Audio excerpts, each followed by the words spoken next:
I got fired and lost everything. I was working at one of the biggest gyms in Los Angeles. I was an ex-college wrestler and had been working as a personal trainer for about 4 years. One day, I was training a client, and a member of the gym started acting hostile towards me. He was throwing the equipment away from the machine that my client and I were using. So I went over and talked to him. He was 6'5" and weighed close to 250 pounds. Big guy. I'm 5'10" and weigh about 190. Big difference. He started pushing me. He started pushing me while I was on the clock, training a client, at work, doing my job. Not the setting I thought I'd ever have to defend myself in, but that's what happened. So I did. I defended myself. I did what I had done since I was 5 years old. I wrestled him. He came at me. I took him down and held him down. Now, just 2 hours prior to the altercation, I was on the phone with a friend of mine and told him about a realization that I had had that morning while meditating. I'd realized that right when I lost my state championship wrestling match my senior year in high school, I had started to doubt myself. Now, this was over 15 years ago, but it still affected me. I was so sure that I was going to win that match. I had done everything right. I trained harder than anyone on my team. I outworked everyone I wrestled.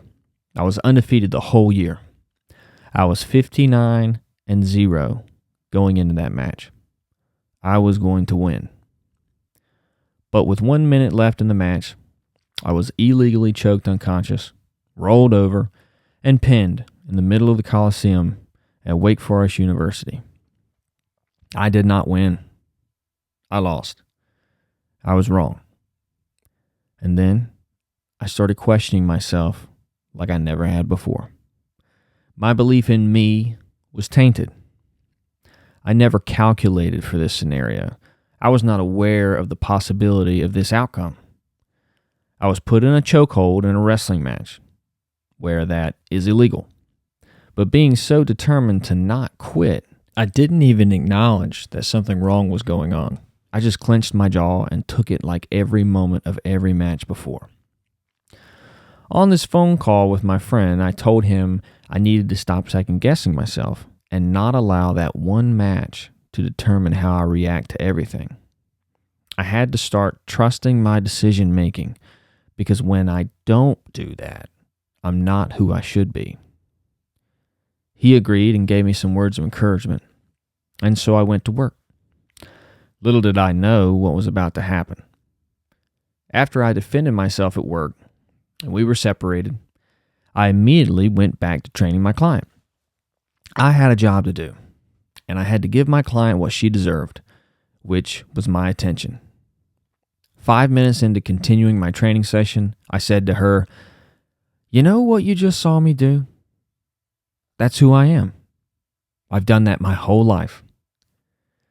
With her eyes watering, she looked at me and said, "I don't know what that means. I've just never seen you act like that." At that moment, I realized there's nothing I can say to explain what turned me into a wrestler, or even what a wrestler is to someone who has never wrestled. Where did that toughness come from? Where did that courage come from? When my brother and I were kids, our dad would drive us to a wrestling tournament. 2 hours in one direction, every weekend a new town, every weekend a new group of kids. I didn't know these other kids. We were all strangers to each other. We just walked to the center of the mat and had an unconscious conversation. "You think you're the toughest kid in this town? Well, let's wrestle."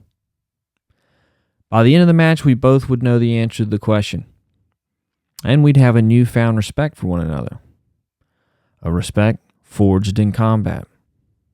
We'd both spent hours at practice on our own, struggling to breathe, struggling to hold another body down, struggling to not allow another person to hold us down.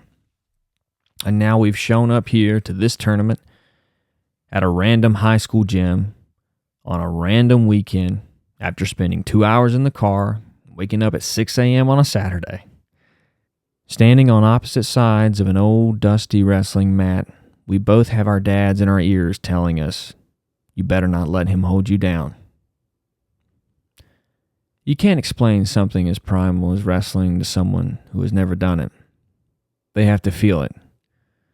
They have to experience it. Now, 4 days after my altercation at the gym, I was fired. They allowed the member to stay. No repercussions for him. The moment I was fired, I lost my client base. I lost my ability to make money. I lost the respect of some of my clients for simply defending myself. Clients who themselves had never physically been in a fight. Clients who respected me because of my toughness, because of my wrestling background. But they didn't understand what it meant. I was even sued. I lost a lot. I lost a lot because of 30 seconds of self-defense. But you know what the most important thing I lost was? I lost the fear that I wasn't becoming the man that my father taught me to be. In that very instant, I knew all the wrestling practices, all the wrestling tournaments, all the hours in the car driving, and that one state championship match I lost. It had made me the man that did not back down. Sometimes outside forces have to act upon you to show you who you are, to remind you, oh, that's me. But you don't know when those outside forces will show up. So, you have to stay ready so you can give yourself a chance to react in alignment with your beliefs, to react in alignment with who you really are. I lost a lot that day. The biggest thing? My self-doubt.